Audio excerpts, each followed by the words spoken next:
And we're back. Walking up the now slightly more familiar corridor of the girls' dormitories, I can hear the faint sound of laughter coming from up ahead. It doesn't take long to identify the source as Lily's room, though the deep timbre, of the female voice unmistakably belongs not to her, but to her sister. I rap my knuckles on the door with the usual 3 light taps, my hand barely retreating as the door swings open. Hey, Izao. Hey, hello, Lily, Hanako. Hanako looks up tentatively, her hands buried in her oversized pink nightgown. From her side, Lily turns sideways towards the direction of my voice and smiles. It would be a flagrant lie to say I dislike the sight of her in those pajamas. I catch Akira giving me a sidelong look with a knowing grin, to which I reply with a sharp glare. She takes the hint, shrugs, and walks back to the low table in the center of the room. As I go to join her, Lily gives me a nod of a greeting and starts pouring me a cup of tea. It's nice to see you again, Hanako. You've been getting around recently? Lily wears a look of concentration as the light brown liquid, carefully measured by her finger as always, flows from the teapot into the cup. It seems Hanako is taking up helping one of the people in your class with newspaper club, Naomi, I think. Hanako gives an affirmative nod. Even after spending about 2 months in the class, I still have trouble remembering the names of those students I rarely talk with. It takes me a few mental contortions to connect the name with the face, but I eventually remember the girl that sits beside Hanako at the back of the class. Naomi Inoue, a fairly average-looking girl except for her bleached blonde hair. Given her upbeat and straightforward personality, Naomi may have seen an opening to poach Hanako for her club when she inquired about joining one. Either way, it's nice to see Hanako broadening her horizons. When I first met her, the idea of her joining a club with anyone but Lily would have seemed utterly laughable. Oh, that'd explain how you've been busy. Enjoying it? It's really interesting. As always, Hanako is far from being talkative. Some things never change, and it seems that Hanako's personality is one of them. She'll likely always be one to shy away from being overly social. Warned by the sound of crockery against the table as Lily gently places my drink in front of me, I thank her and take a long sip. Hanako and Lily are attending to their own, and Akira is quaffing a mug of strong-smelling black coffee. You're a lucky bastard, Izao. Can't help grimacing at her teasing smile, still visible around the edges of the mug pressed to her lips. Seeing my sister in pajamas, there's a lot of men out there who'd like to be where you are. I've seen a lot more than that of her. Not that I'd admit it. Akira. Hey, I'm just teasing. She leans over to me as much as she can, whispering with a sly grin written on her face. And Hanako too, you perv. Hey, it was her idea. We both look over to her face turned to the ground and her hands fidgeting in the lap of her nightgown. If it's Izao, I don't mind. Oh, jeez. This could be bad. I know Hanako's altogether too innocent to bother reading too much into such a thing, but the expression Akira directs at me is positively stormy. Akira, please. Seems Lily can sense Akira's sudden change in aura as well as I, even without seeing it for herself. Akira slowly looks away from me. Like an attack dog leashed by its owner in the nick of time, I breathe a sigh of relief. I can't think of a more appropriate time to try and change topics than around now. If you don't mind me asking, Akira, what do you do for a living? I've never seen you out of that suit. Thinking about what to do with yourself after school's over, huh? I'm a lawyer for the most part. I work in the legal department of the Japanese branch of our family's company. The most boring possible answer, I suppose. Law's a pretty dry topic to most people. Kinda. Oh, you're not supposed to agree. Lily gives an amused giggle while holding her teacup and saucer, Hanako quickly joining her. This friendly atmosphere between everyone is something I'd miss while Lily and Akira were on their trip. While the dealings I had with Hanako didn't help, I think just not having Lily around changed the mood. It's nice to be back. I missed you, Izao, and you too, Hanako. Same goes for both of us. I'm guessing your classmates are happy to see you back? In a matter of speaking, yes. Akira's amused snort shows she's well aware of Lily's attitude towards such figures of speech. I imagine she'd have to be, given how long they've been together. Did you have fun in Scotland? For a moment I wonder why she's asking it, having been quite a while since they came back, but then I remember everything that happened. We've simply not had time to look back, what with the exams and our Hokkaido trip. Lily's face goes distant for a moment, and the fact that Akira's first reaction is to look over to her sister doesn't escape me. Nonetheless, she quickly collects herself. It was nice. We hadn't met our family in such a long time, so it was a wonderful reunion. Yeah, I guess that's right. Their house being beachside was the best part, though. From her dismissive tone, I get the feeling Akira doesn't like their family as much as Lily does. You only like that because you finally had time to play around. Just 'cause I'm the better swimmer. I don't take after the athletic side of the family, that's all. Well, you can take heart in the fact that you got the height genes, at least. And the bust genes? That's not really the right kind of thing to say around others. Though Lily pretends to scold Akio, she does so with an unmistakable, slightly cheeky grin on her face. I doubt Akio really minds that, judging from her nonchalant expression. While I don't either. Hanako's looking down and blushing furiously beside me. The sisters' antics aside, their parents really do lead a bourgeois lifestyle. Seems utterly divorced from the life that Lily and Akio have lived until now. I suppose practicality must have made a decision for them. To have come from such a wealthy and well-connected lineage only adds to the almost noble air Lily seems to have, though. It's a small wonder none of it seems to have rubbed off onto Akio. They really are as little alike as siblings could be. Their only similarity seems to be their shared confidence, which can be both endearing and a headache at times. Well, their hair color is the same, too. Most of the night continues much the same, with Hanako eventually leaving the Sato sisters and I to ourselves as she heads back to her dorm room for a rest. For a while, only the barely audible sound from Lily's teacup and saucer can occasionally be heard as she slowly drinks. The sounds as strained as Lily and I wait for the elephant in the room to be addressed. So, Lily dutifully puts her cup down, giving her sister her undivided attention. With Lily and I on one side of the low table and Akio at the other, this almost feels like a judge passing down a verdict. I hear that you two are going out now. I glance sideways at Lily to confirm her as the source of Akio's knowledge. She gives a gentle nod to Akio, which I mirror in affirmation. Deciding that this is the proper time and place to do so, and Akio being the closest figure to a parent Lily had for much of her life, I bow deeply with my hands on the floor before me, and my head very nearly the same. I'll take good care of your sister, Akio, I promise you. See, he's a lovely young gentleman. She must have heard my voice coming from a lower position than usual. I slowly bring myself back up, my eyes tentatively looking to Akio from under my brow. To tell the truth, I very much doubt my suited judge will raise any objections. She's very definitely the type to make her disapproval with others well known, something that lends her a measure of respect in my eyes. The old-fashioned kind, huh? Well, he's the kind of person I guess you'd go for. I don't have a problem with it, and I wish you two the best. Even if I didn't like it, I couldn't really do anything anyway. I offer a nod of appreciation to her as Lily gives a small sigh of relief, likely more out of duty than any actual belief Akio might have had any problems with us being together. I do wonder, though, how is the rest of the family taking it, particularly the part residing at Yamaku? Have you told her? Smiles turn to grimaces as Akio grins downright evilly. Those closest know how to twist the knife best, after all. Putting up with it may be the best term for the situation, don't you agree, Hizao? Yeah, that sounds about right. At least she's being reasonable about it. Good to hear that girl can be a handful at the best of times. We sent a few messages back and forth during and just after the trip, and she was already busting my chops for seeing my boyfriend when we came back after leaving Hideaki for so long. She really does care for the little guy.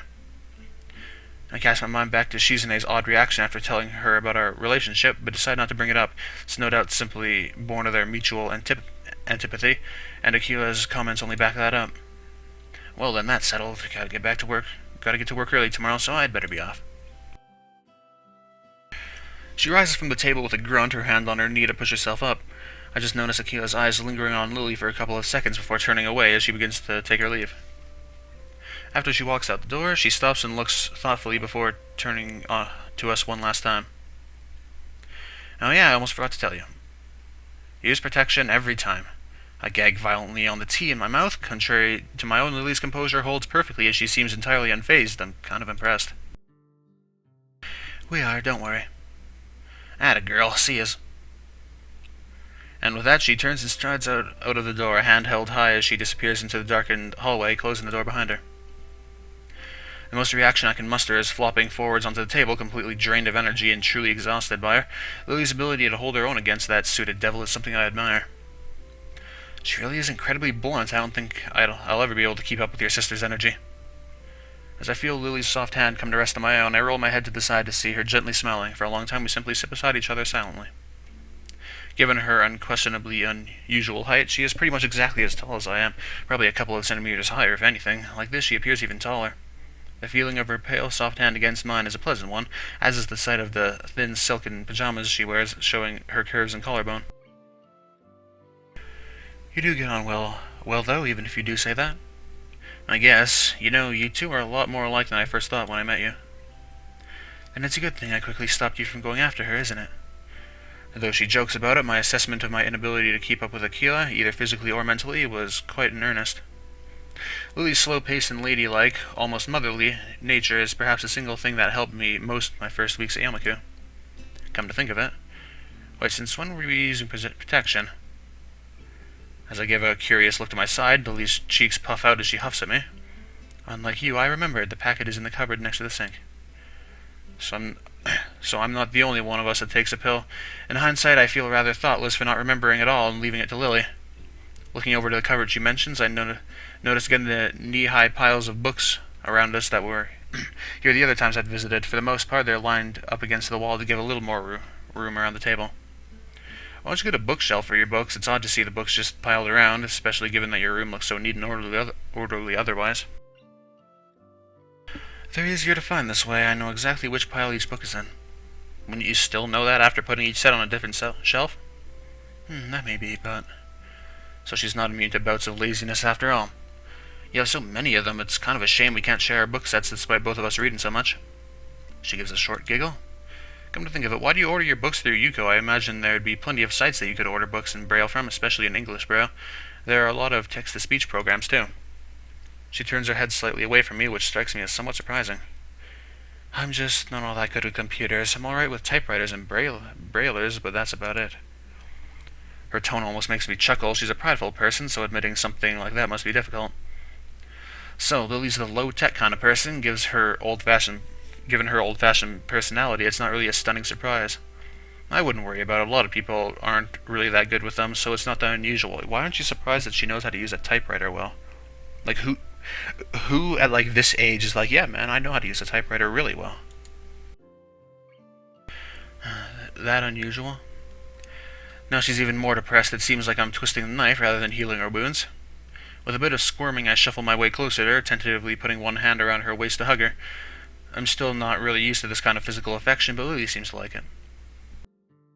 Uh-oh. Lily smiles as she turns to face me, a kiss being the reward for giving in to her. She draws me in, brushing my upper lip with hers before pressing against both. This way, every one of my senses is filled with her. The barely perceptible scent of her hair, her taste as her tongue fleetingly touches mine, the tenderness of her lips, the image of her filling my mind, the total silence apart from her faint breath. We may have kissed before, but even if this is more of a kiss of simple affection than anything, it's still a new and pleasant sensation. Judging from her vivid blush as she pulls back, it's obvious she feels the same as I do. Even if we're entirely alone, it still feels a little embarrassing to open up to each other this much. If we take everything day by day, I think that would be for the best. Small steps, right? Yep, just small steps. We have plenty of time to be together, even after the school year is over. As long as we move together, I think everything will work out okay. Neither of us is going anywhere soon after all. For now, I'm just thankful for this small moment in time we can spend together.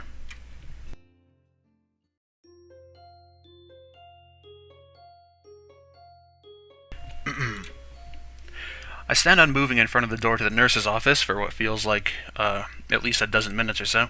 It's not like I never entered the small beige room before, nor is it because of any feeling of childlike anxiety over the visit. Maybe it's because the nurse's office is akin to a confessional, an admission that my body is flawed. The knowledge that such a fact is kept entirely confidential between the nurse and I hardly lessens the feeling. Remembering that the bell to signal the end of the lunch break will soon sound, I give a sigh and open the door. The burden will stay with me just this while longer. Well now, if it isn't Nakai, good to see you. Or bad, I guess, considering that I'm nurse. He gives a small laugh, amused at his little joke. I find his humor lacking and somewhat off, but the fact that he can make light of such a situation is perhaps comforting, or at least distracting. His brief episode of entertainment over, he claps his hands together and gets down to business. I take a seat as he gestures for me to do so. I wish the classrooms had seats as comfortable. I can feel my mind wandering as my eyes quickly scan the room, distracted by all the small changes since I last came. Alrighty, so what brings you here? I haven't seen you often, so I assume your health's been good so far? Well, mostly. I see. His smile drops as I trail off. I feel slightly guilty about it. It's these moments where I can't rationally call myself normal that make me so reluctant to see the nurse. They're an admission that I'm different from everyone else. While I was on a trip during a long weekend, I had a few problems with my heart. He hums very seriously and nods as he does so, urging me to go on. I think I was walking a fairly long distance. I think the right term for it is heart flutter. Suddenly went weak at the knees and felt almost like I was having a small heart attack, but it passed in about half a minute. Even afterwards, though, I felt pretty fatigued and nauseous. Not good at all. And it happened on the roof, too. Aren't you going to mention that? That was how many days ago exactly? Did you do anything unusual aside from exerting yourself before the episode? Were you taking your medication properly?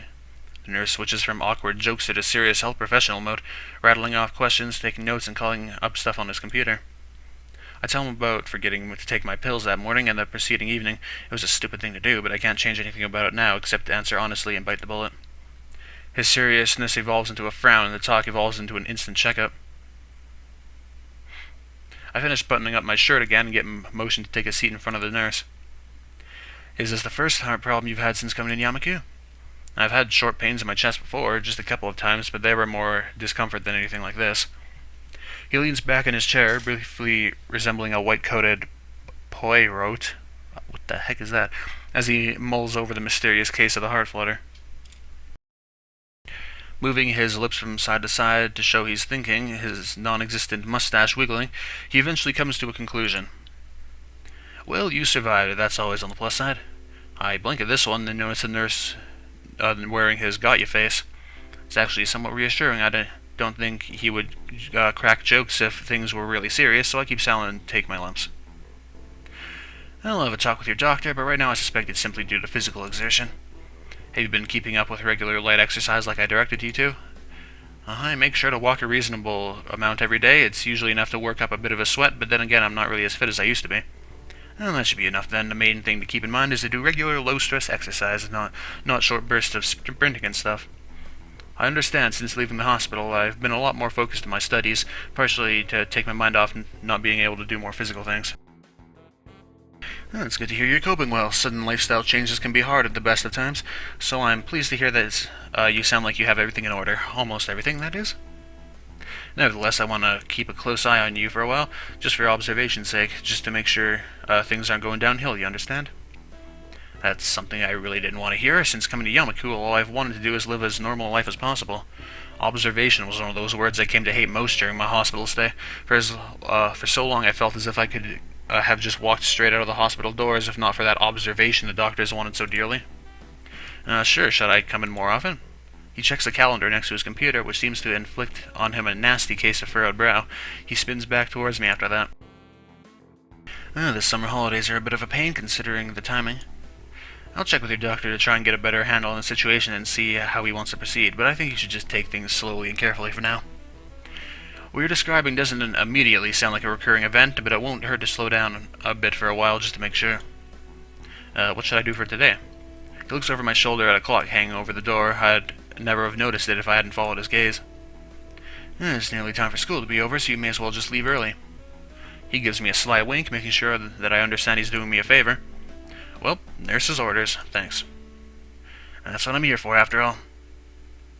I know you might not want to hear this, but you can't ignore your condition. Don't hesitate to see me if you have any further problems, or if you just have anything you want to ask. Bye. He spins around and gets back to typing on the computer in front of him. I suppose I'll just read before waiting for Lily by the gate, considering I don't have much else to do. Even as I leave, his words echo in my mind. My condition isn't something as limiting as many of the others here in Yamaku, and I don't want to burden Lily with thinking about it. If I just live normally and avoid any short, sharp shocks, I should be okay. I won't let my condition rule me. Lily comes into view soon after the bells heralding the end of the school day ring out. She says farewell to a number of her classmates headed in the other direction before beginning her weekly trip to the convenience store. Afternoon, Lily. The immediate warm smile and relaxed demeanor she assumes upon noticing my presence are unexpectedly welcome. Hello, Azal. Good afternoon to you too. She hesitates for a second, but eventually deigns to tilt her face towards and close her face forward and close her eyes.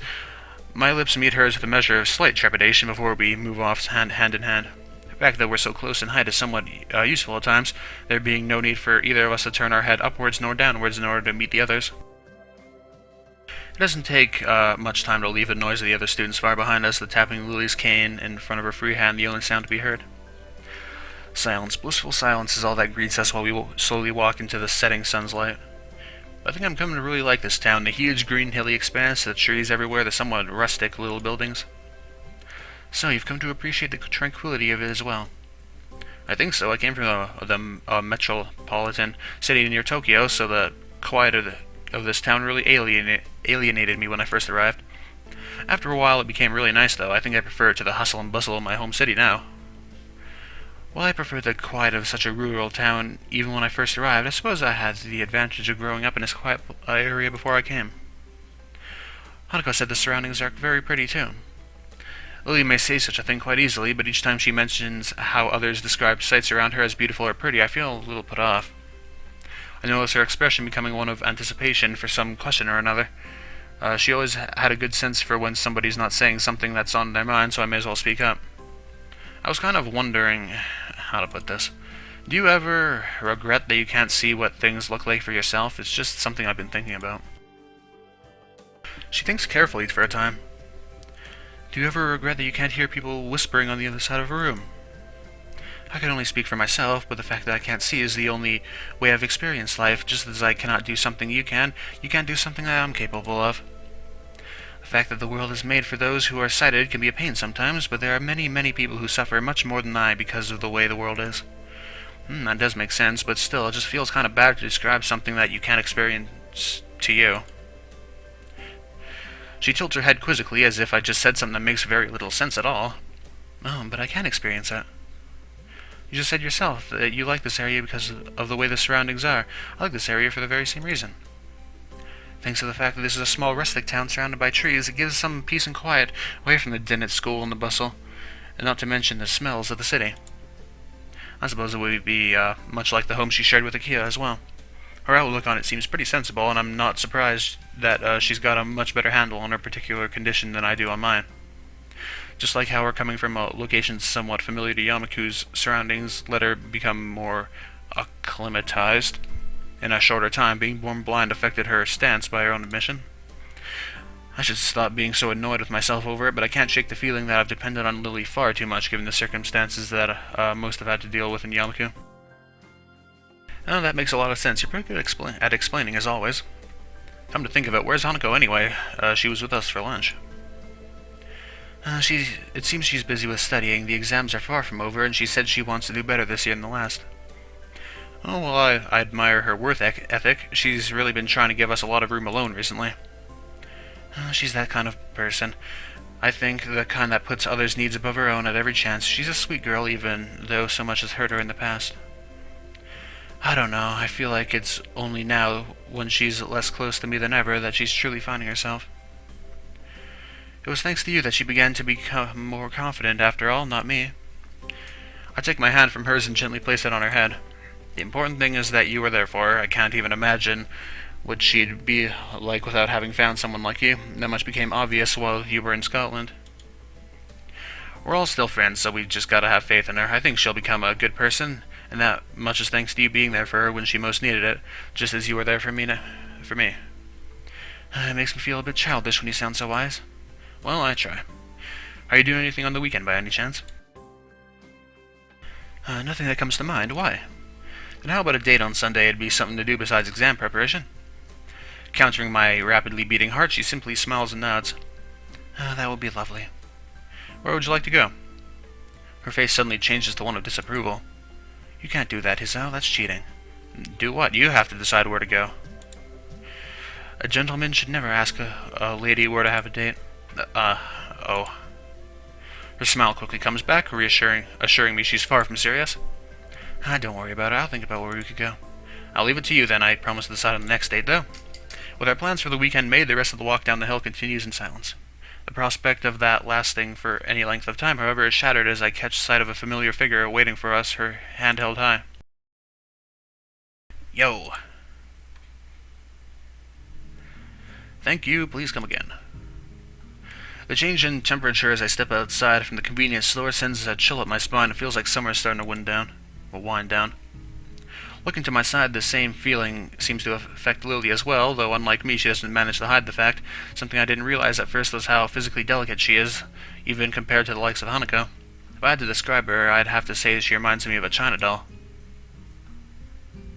Akio walks up behind her and gives a couple of hard pats on her shoulder, much to Lily's consternation. For a moment she looks as envious of my status as an only child as I am of their close relationship. They talk between themselves for a few moments as I sort out my bags, their voices too low for me to catch, but eventually they break off and we begin to walk back to school. It feels good to be out of that damned office. You kids don't know how good you have it here.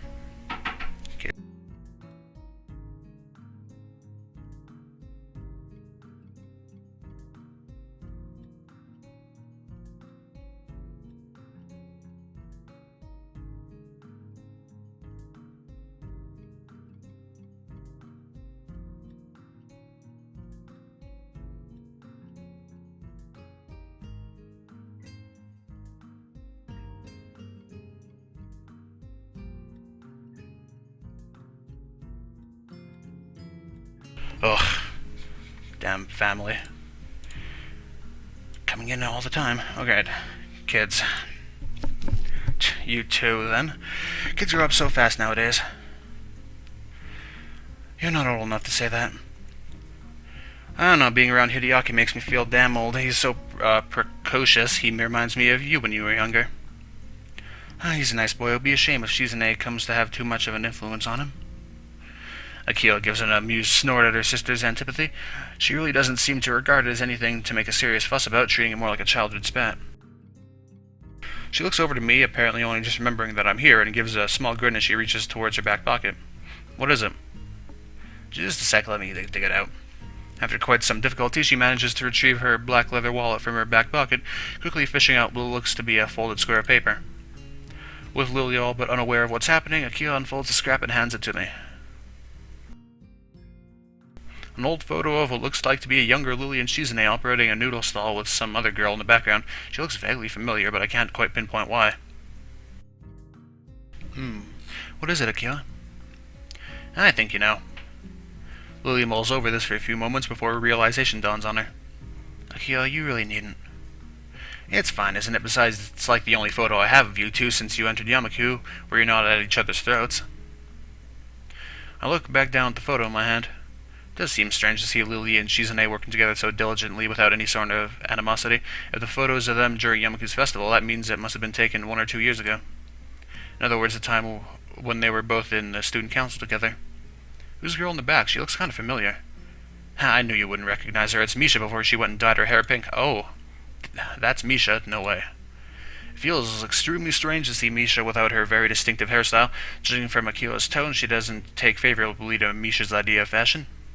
Suppose that fact just accentuates how odd the situation looks. To think they were so friendly in the past, I wish I could do something to mend their relationship. You're being very quiet, Hisao. It just feels kind of strange to see you all so friendly like this. Lily moves to say something but stops herself. In the end, this isn't a matter for me. It's between Shizune and Lily and nobody else. Things change, unfortunately. I hand the photo back to Akio, who sighs as she folds it up and slides it back into her wallet, a little memory quietly hidden away to be pulled out again sometime later. Yeah, that they do. Initially, I think Akio's reaction to be simply in response to the situation between Lily and Shizune, but she looks oddly glum compared to what I'd expect. Lily's expression has clouded it as well. What's wrong? Just that I'll be going to Scotland fairly soon. You're leaving for Scotland again? For a long moment, Akio looks surprised. It's an ill-fitting expression for her. After a glance at Lily, she turns back to me as if she'd never done so. Yeah, in a couple of weeks I'll be leaving for Inverness to work at the company's headquarters. It's a pretty big jump in corporate position, and it's not a chance that's going to come again. So Akio's going to leave Japan on what seems to be a permanent basis. Can't help feeling that my assumption that we could all happily while away our days having fun in this isolated little world has come to an end. How unsettling. I look at Lily, mildly surprised that she hasn't told me such a thing despite usually being so forthcoming. She continues to walk with her face fixedly pointed ahead. I can't read her expression, nor can I even guess what's going on in her mind, which is discomforting given how it's usually easier for me to do both. Reminds me of the time when we met at the Shanghai just before what could be called our first date. At the time, all I could do was comfort her without knowing the cause, and now it feels no different. As we finally reach the school dormitories once again, there's a somewhat awkward silence. I don't think I'm the only one who feels it. Alright, see you tomorrow then, Lily. Bye, Akio. Good night, Hisao. See ya. and with that they walk to the female dormitories. Opening the door to the male dormitories, I stop and look back at them just moments before their figures disappear behind the heavy wooden door. There was a strange moment when Akila said she was leaving. While that wasn't the first time when my thoughts regarding my new life had been called into question, it's perhaps the first time to do it quite so profoundly. I still don't know what to make of Akila's reaction, much less of Lily's. The night's chill reminds me to get back into my room before I catch something, my bags pulling down my arms with seemingly redoubled weight. If nothing else, I have a date with her set up for the weekend. I just need to stop overthinking stuff and get on with things as they are. The exams are still ongoing after all, and with the trimesters end and the summer holidays beginning soon, there will be plenty to keep me busy for a while. As I give a yawn and retreat inside, my thoughts turn to what Lily will decide to set as the location of our weekend rendezvous. Drink time.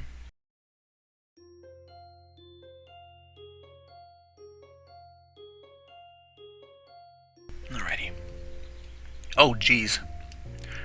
I'm pretty sure this is about the last thing I had in mind when Lily said she'd decide where to have our date. No man nor woman is dressed in anything but their finest, their formality only matched by that of their surroundings. Rich white red wallpaper adorn the walls as the city lights far below flicker and glow. Combined with the ambient, or ambient, is that ambient or ambient? I think ambient, let's just say that, hum of quiet speech and the high-pitched clattering of cutlery and wine glass, the mood is very formal yet relaxed enough for me not to feel too uptight despite this being our first real date. Once we get seated, our waiter leaves to attend to others with a quick bow after an appreciative nod from Lily. Far from depending on my help, Lily's managed to navigate herself around surprisingly easily so far despite the unfamiliar environment. A light brush here and there, and she's generally quite deft at orienting herself as needed. My eyes look to Lily's. I can tell from her face that she's listening to her surroundings just as hard as I'm looking. Truth be told, my eyes are lingering on her each time they sweep across the room. The red... what the heck is that word? Cheongzam she's wearing accentuates her... or Cheongzam, I do not know how to pronounce that. She's wearing it accentuates her figure very well and shows off her legs. Even her hair is done up, and the scent of perfume is just noticeable. While my black suit may be a rental, I managed to select an appropriate one. It feels surprisingly comfortable, considering I've so rarely worn one, and fits the setting just as well as Lily's attire. I guess this is a new experience for both of us, then? She turned somewhat sheepish. I've never come to a place such as this before, no. One hell of a first date, that's for sure. It's going to be pretty hard for me to top this. A small giggle, even now her nervousness is dissipating.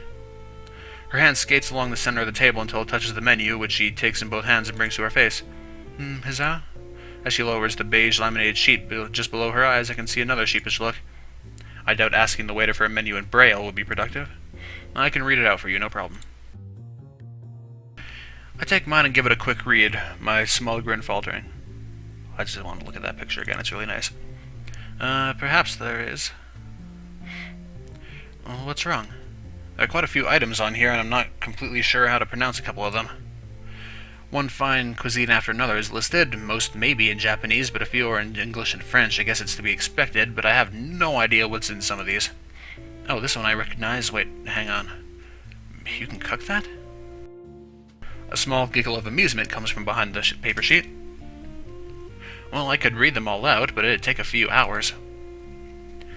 Is there anything with some kind of fish in it? Let's see. No. Aren't those poisonous? No. They eat that stuff? No. Ah, here we go. A tuna salad seems to be a good bet. From the picture, it looks like it'd be pretty filling as well. That seems to be a reasonably safe option. Let's order two then. I'm pretty sure a couple of these dishes are from poisonous animals. I've had enough deadly run-ins for now. Lily maintains a smile, but there's a distinct lack of laughter. Black humor mustn't be her cup of tea. Though to be honest, I don't find it exceedingly funny either. There are certainly quite a few interesting smells wafting about. The same is true of the sights, I assume. I've never been anywhere quite like this. A fancy Japanese tea house on an occasion or two, but I've never anything this lavish nor European in style. Before another word can be said, a portly waiter in a distressingly tight vest appears at our table to take our orders. Provincial tuna salad niçoise, please, 2. Hope I didn't mess up the pronunciation of that too badly. Even if I did, he doesn't show it. And may I have a glass of Chardonnay, please? Huzzah? Oh, the same. As the waiter nods and leaves, I suddenly realize what I said by absent-mindedly mimicking Lily's answer. I regret it pretty quickly. Oh, alcohol. Only a bit. This girl has an odd propensity to getting hooked on things, I swear. Surprisingly, they didn't ask for identification. Then again, I guess we both do look mature for our age. I'll have to take your word for it. I'll add that this isn't what I'd call the type of place to ask such questions, though. Good point. We both relax a little into our seats, trying to take our minds off the choking formality of their surroundings. As soon as we do, the same waiter reappears at our table with 2 empty glasses and a bottle, the contents of which are quickly and professionally poured into the former. We both nod politely as he leaves, Lily taking our glass and gently moving it from side to side. The liquid inside glistens as it moves around in the glass, and I have to admit it makes me a little less regretful for ordering the same. I guess it must take effort to judge how the liquid inside is acting based only on its center of balance. Maybe it's like her origami, taking every little chance to practice her dexterity. I guess I'm not surprised that you know about a place like this. Those who have money would, I suppose. This reminds me of just how completely different our upbringings were. In Yomiku, it's easy to forget about social and economic disparity between students all wearing the same uniforms, living in the same dormitories. Well, Akio was the one to tell me of it. She's come here before, apparently. So that's what they were conspiring about on Friday. And you chastised me for cheating. That's not cheating, it's simply making use of professional contacts. If you say so, still I get the feeling that you're more familiar with this kind of restaurant than I am. She pauses for a moment, a wistful look on her face, before softly smiling. The compliment seems to brighten her mood. You could thank my former school for that. If I were to appear any less, they'd be gravely disappointed. She has mentioned her previous schooling before, but now I'm kind of curious. She seems to think a lot about her past, and I don't see any problem in asking. What was that like? It was prestigious, all girls and Catholic. These facts made my parents choose it for me. Many wealthy families send their daughters there. From how it sounds, life there must have been pretty strict. I wouldn't say it was a bad experience, but you're quite right, it was very strict. Thankfully, I managed to adapt well enough and make a couple of friends. Unfortunately, the same can't be said for my sister. She found the atmosphere and religious aspect suffocating and ended up leaving for a job as soon as she was able to. She gives a small, self-deprecating chuckle. I shouldn't complain about it, though. Not many even have the chance to go to such a school. Do you resent your parents for sending you there, then leaving? She gently shakes her head. My family is highly patriarchal. I don't know how to pronounce that either. My father, business always on his mind, was entirely lost as to what to do with me. In the end, he made the decision that my education was of higher priority than staying with the family. He simply did what he thought was best. To say such things so easily, what an unbelievable girl. That said, I'm a little surprised she doesn't think her blindness played any part at all, though maybe I'm being too harsh on her family. You're too kind-hearted, you know that? Most would hate their parents for something like that. Well, some do. Oblivious to my raised eyebrow, she takes a sip from her glass. The wine slips down effortlessly, her fondness for it evidently helping her deal with the flavor of alcohol. I can't say the same goes for me. What of yourself? What was your schooling like? Mine? Let's see. It was a fairly normal public school, I suppose, maybe a bit busier than the norm. I did quite well in class and played in the soccer club. Since I'm an only child and my parents both worked a lot, I wasted most of my free time and money at the arcade with my 3 friends. No matter how much I played, though, I never did manage to beat Mai at any of those machines. Even Takumi and Shin lost to her whenever they tried. Then I'd be left trying to be a responsible adult when Shin and Mai fought, again. Just the 4 of us, aimlessly enjoying our childhood. Those were some pretty silly times. I catch myself as I realize I'm starting to zone out, and the days of my old school disappear into the night sky and bright city lights outside the window. Lily's face is an odd mixture of curiosity and sympathy. Given her strict schooling, I suppose something like this would seem an interesting contrast to the only life she's known. It sounds like your previous school is a lot of fun. I'm not really sure how much of it is nostalgia, but there are some nice memories. That's in the past, though. I can't go back there now. But through my accident, I found a new life I'd never have imagined leading. The peace and calm of Yamaku, a new direction for my future in science, the friendship of Shizune, Misha, and Hanako, and most of all you. Hey, this is the same picture from before, but with different outfits. She gives a deep, genuine smile as she moves her hands towards me, her fingers just lightly searching out my face before softly caressing my cheek. Her hand reluctantly retreats after a second of warm silence as we notice the waiter arriving with our meals. Lily does a deft job of covering her condition, except for the fact that her nod to him is slightly misaligned due to his silence.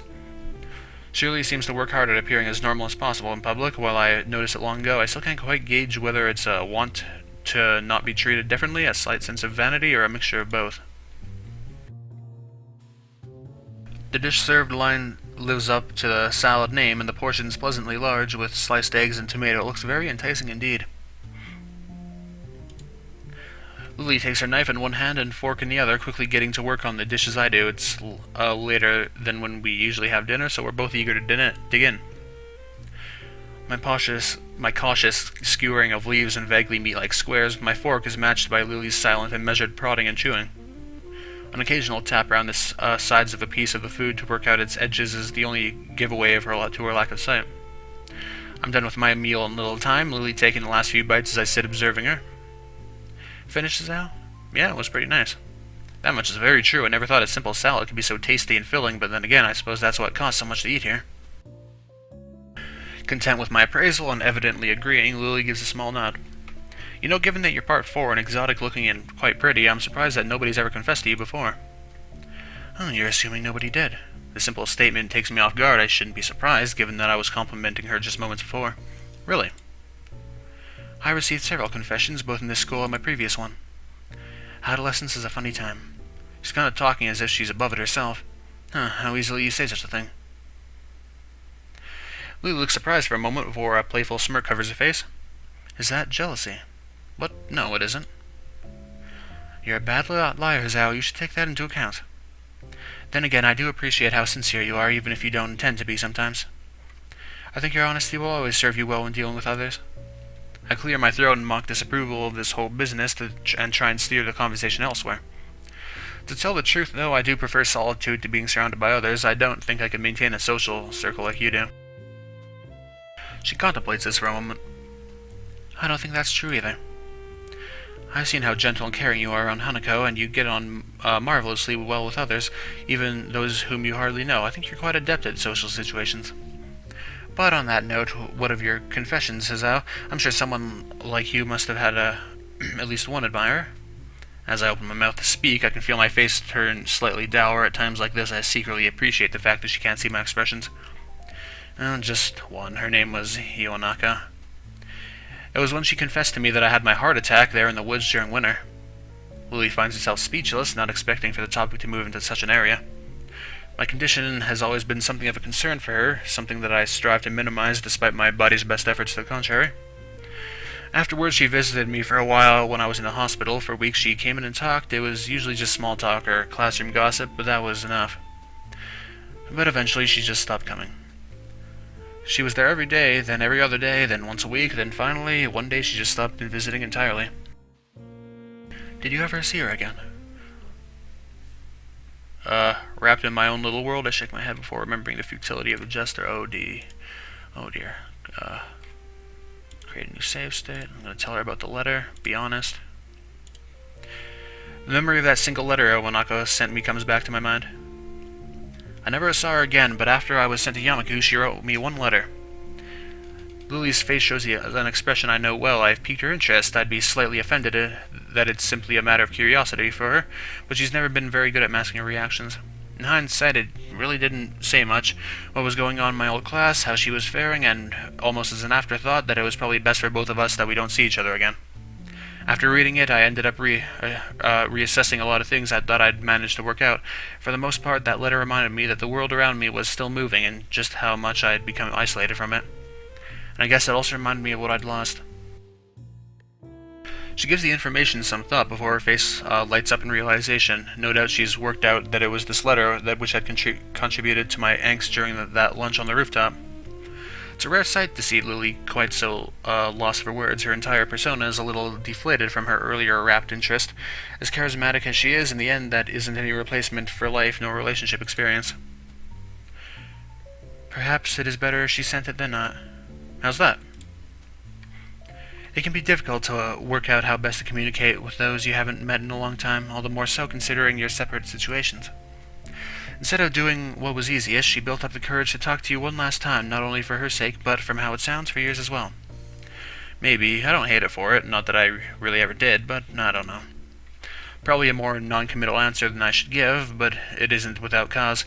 I've never looked at the situation from Iwanako's perspective like that before. Seconds pass in silence before Lily speaks again. Moving to Yamaku must have been hard for you, having your friends and even your girlfriend taken from you for no fault of your own. The worst of it passed while I was in the hospital. When all that surrounds you is 4 white walls and a small television, your mind takes on a life of its own. It's like my old school, I guess. I just try not to dwell on what's happened and keep thinking ahead. All that reminiscing does is get me down, and it's largely thanks to you that it feels like things are finally coming back on track. That's pleasing to hear, Hizao. She lowers her face slightly, her expression pensive. I guess I went too far and embarrassed her. Suppose you went through something a bit like what I did when you entered Yamaku anyway, right? I imagine the vast majority of our school students did, after all. You said yourself that you made friends in your old school. I can't imagine many followed you. Lily's deep smile drops, her expression unexpectedly darkening. Even her hands retreated to her lap. After a long while, she speaks. Hizao, can you promise not to tell anyone what I'm about to... I promise. She looks slightly taken aback by my serious tone, but then relents and smiles weakly before continuing. When I moved to Yamaku, I did regret losing the friends I'd had in my other school. But there was one person whom I most regretted not seeing again. He was the reason I took up English as a future career. Considering she came from an all-girls school, that can't have been a schoolmate then. I rejected the confessions I'd received until then for him. Every time I improved my English skills, his praise was my most treasured reward. It's funny, isn't it? Someone like me able to boast about the people who have set eyes on me, liking someone so utterly unattainable as my tutor. It truly is the most ridiculous thing. Did you? She quickly shakes her head from side to side. I couldn't, even then. I knew it was impossible. A silence reigns over us both. This does seem to explain her ardent focus on her future in teaching English, but I can't help but thinking of her confession to me.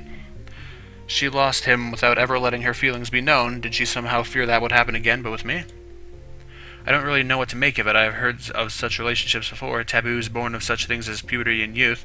The fact that she had the good judgment not to act on it, though, is heartening. I know this must sound strange, but please don't think of me. Why would I think any less of you for that? To be honest, I think he must have been a very nice person if you liked him so much. Not only that, but you stopped yourself before going too far. For a moment she looks somewhat lost. Most unexpected, though, it isn't a second before she starts to laugh. The sound takes me off guard. It's not a giggle nor a restrained chuckle, but honest and genuine laughter. I found myself smiling, and not just at her display of relief and happiness, but for her to trust me enough to let me see this most private of secrets. Before I realize it, I feel her palm touching my face, her touch as gentle as ever, with her thumb slowly stroking my cheek. You're kind, Hizao. I really do love you. Seeing her face like this, with her palm gently caressing my face, I think tonight has been a wonderful night. I guess we both had pretty weird pasts, huh? I think by most standards our present is rather odd as well. I smile and hang my head. This woman can easily run rings around me. Of that I'm quite sure. I look back around the room with its continuing quiet hums of patrons. This place probably fits into the odd category, too. It's a tad overbearing. That's one word for it, yes. I catch the eye of a scurrying waiter, a short, scrawny guy no older than 20. He kinda reminds me of Kenji, though unlike him, the waiter isn't dressed for winter during midsummer. After a curt bow and an offer to remove our plates, Lily asks for the bill politely and softly. With expert coordination, she maneuvers around the tables, our plates in hand, to retrieve our bill. In no time, he reappears through the doors, smartly handing our bill to Lily, who promptly hands it to me, causing him to raise an eyebrow. As I read the small computer-printed leaflet, the cause is considerably more than I expected. Hizao? I quickly stammer out the amount, to which Lily merely nods and reaches for her purse. Giving her card to the waiter, he disappears once again. That was a disproportionately large amount of money. This statement seems to make Lily slightly uncomfortable. My family leaves me more than enough for my education. The same goes for my sister, though she dislikes being reminded of that fact. That said, I too dislike throwing money about, but this one time I think I can make an exception, just for you. Not only did you choose our date, but you paid for both of us as well. I take the bridge of my nose and my fingers. I can't believe how high you have set the bar for our next date. She gives a small giggle. I'll be looking forward to it, Hizao. The waiter reappears beside us, as if by magic, and hands Lily's card back to her. Evidently picking up on her lack of sight, he places the card in her hand with an extra, perhaps unneeded amount of firmness to make sure of her grip. Leaving, he exercises a measure of diplomacy by keeping a neutral face despite my own expression. Clapping my hands together, I stand up from my seat in order to bring an end to our night out. Shall we be off then, milady? Oh, Jesus. Gonna tip your fedora too? Alright, well, I guess that's gonna... Man, this is 50 minutes. I didn't even know. I thought we were at like 30. Well, not 30. I thought we started that when we were at like 30, and I was just 40 now. Oh.